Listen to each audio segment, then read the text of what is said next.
ابراہیم کے ایک بیٹے، حسین علیہ السلام کے کئی بیٹے تھے۔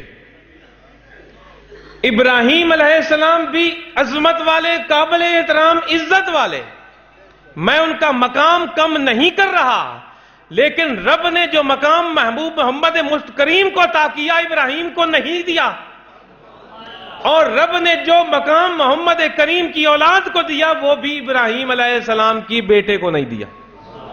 میں یوں عرض کرنا چاہ رہا ہوں، میں ان کا مقام کم نہیں کر رہا، کسی صورت میں بھی نبی ہیں، وہ حق ہیں۔ ایک بیٹا، کئی بیٹے، آنکھوں پر پٹی، آنکھیں کھلی ہوئی، اور سب سے آگے واپس گھر زندہ اسماعیل لے کر گئے، حسین خیمے میں ایک بھی زندہ نہ لائے۔ فرق دیکھتے جاؤ، آنکھ پہ پٹی باندھی کہ کہیں میں ڈگمگا نہ جاؤں اہدنا الصراط المستقیم سے، جو آپ اور میں بھی قرآن نماز میں پڑھتے ہیں رٹوں کی، رٹایوں کی طرح، کہ کہیں اہدنا الصراط المستقیم، ثابت قدم نہ رہوں، ڈگمگا نہ جاؤں، باپ کی محبت نہ آئے سامنے، آنکھ پر پٹی باندھوں کہ اسماعیل کی نہ گردن پر نظر پڑے، اسماعیل کے نہ خون پر نظر پڑے، اسماعیل کے نہ تڑپتے جسم پر نظر پڑے۔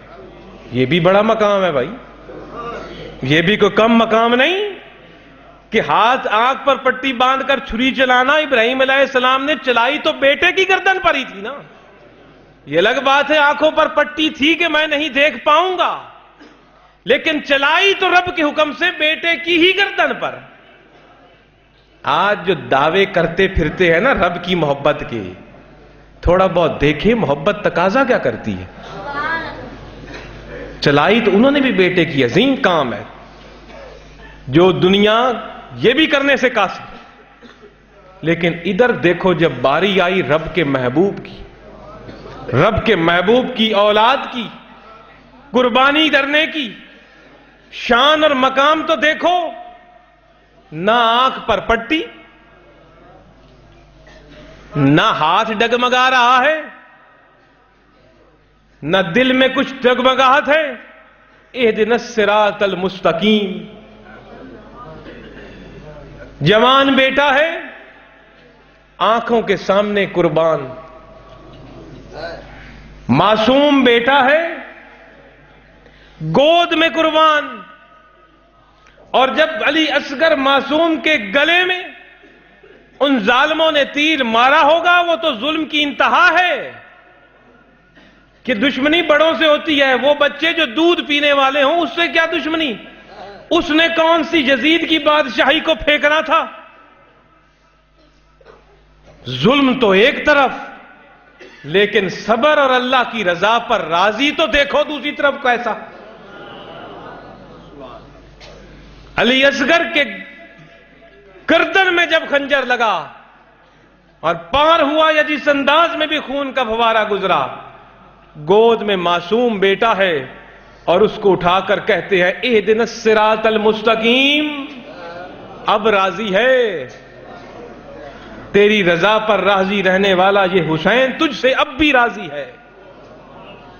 اور پھر ایک کو بھی واپس زندہ نہیں لائے، اسماعیل کو تو زندہ ابراہیم گھر لے کر گئے تھے، حسین ایک کو بھی زندہ واپس خیمے میں نہ لائے، اور سب کچھ لٹانے کے بعد، قربان کر دینے کے بعد پھر بھی کیا کہہ رہے ہیں، سبحان ربی العظیم، تو سب سے عظیم ہے۔ میں آپ اپنے ایوان کی بات بھی آپ کے ساتھ کر رہا ہوں، تھوڑی بہت کچھ بن جائے تو کفریہ الفاظ زبان سے نکلتے ہیں، اور حسین کے ایمان پر سب کچھ قربان، حسین کی ثابت قدمی پر سب کچھ قربان، سب کچھ قربان کر کے بھی یہ جو لوگ لفظ استعمال کرتے ہیں لٹا کے، اور انہوں نے لٹایا کچھ نہیں۔ یہ جو لوگ بعض نعتوں میں یا بعض کسی کی بات کرتے ہیں جی حسین نے سب کچھ لٹا دیا، اور حسین نے کچھ نہیں لٹایا بلکہ سب کچھ پا لیا،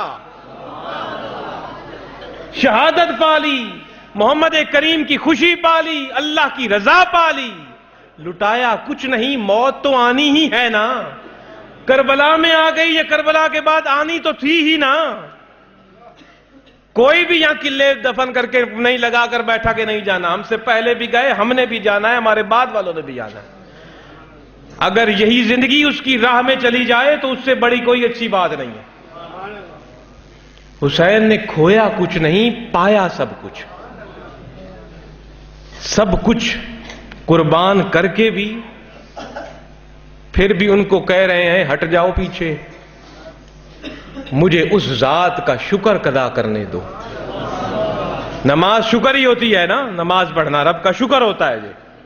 مجھے اس ذات کا شکر ادا کرنے دو جس نے مجھ حسین کو اس قابل سمجھا کہ میں ثابت قدم رہوں، اس ذات کا شکر ادا کرنے دو جس نے مجھے اس قابل سمجھا کہ میں دین کی خاطر قربانی دوں، اس ذات کا مجھے شکر ادا کرنے دو جس نے حسین کو اس قابل سمجھا کہ دین کی سربلندی کے لیے وہ اپنے بچوں اور اپنی جان کا نذرانہ پیش کر دے، مجھے سجدہ کرنے دو۔ اور سر جھکا دیا، سبحانہ رب جل عظیم کہتے ہوئے اور سبحانہ رب جل اعلیٰ کہتے ہوئے، اور اسی ورد میں آپ کی روح دنیا سے تشریف لے گئی۔ تو یہ بڑا ہی دکھ انداز بھرا ہوا ایک بات ہے جس کی تفصیل میں میرے جانے کی ہمت نہیں پڑتی ہے۔ اور یہ بھی غور کیجئے، ہم شکوے کرتے ہیں، کبھی ماں باپ سے شکوہ، کبھی پیر سے شکوہ، کبھی رسول سے شکوہ، کبھی اللہ سے شکوہ۔ شکوے کس کے؟ جب سب کچھ اسی کا ہے، میں بھی اسی کا ہوں، تو پھر شکوہ کیا؟ شکوہ تو ہوتا ہے غیروں سے۔ اگر غیر سمجھتے ہو تو پیر سے شکوہ کرو، اگر اپنا سمجھتے ہو تو شکوہ کیا؟ جیسے کرتا جائے تیرا ہی ہوں، کر جو کرنا۔ یہی حسین نے کیا۔ شکوہ نہ اللہ سے، نہ اپنے نانا سے، نہ اپنے بابا سے، نہ اپنی والدہ سے۔ ہاں، حسین نے شکوہ کیا تو امت سے ضرور کیا۔ حسین نے شکوہ نہ اللہ سے کیا، نہ اللہ کے رسول سے کیا، نہ اپنے بابا سے، نہ اپنی والدہ سے۔ آپ نے شکوہ کیا امت سے ضرور کیا، اور آخری دم تک آپ یہی کہتے رہے، مجھے پہچانو میں کون ہوں، اور مجھے دیکھو میں کون ہوں، اور میں کس کا بیٹا ہوں، میری رگوں میں کس کا خون ہے، میری گردن پر کس نے بوسے دیے، میری زبان کو کس نے چوسا، میرے ہونٹوں پر کس نے بوسے دیے، کس کے کندھوں پر میں سوار ہوا، کس کے سجدے کرتے ہوئے میں اوپر کھیلتا تھا، کس میں خطبے دیتے ہوئے میں خطبے کے دوران اس کی گود میں ہوتا تھا، اور امتیوں میں جس کا کلمہ پڑھتے ہو وہ شخصیت ہے جو مجھے بوسے دیتی تھی، وہ شخصیت ہے جس کے کندھوں پر میں کھیلتا تھا۔ حسین نے شکوہ کربلا میں کھڑے ہو کر کیا، اور کیا تو امت سے کیا کہ میں کون ہوں، مجھے پہچانو۔ اور یہی شکوہ حسینیت قیامت تک کرتی رہے گی، اور آج بھی کر رہی ہے۔ آؤ حسین کو پہچان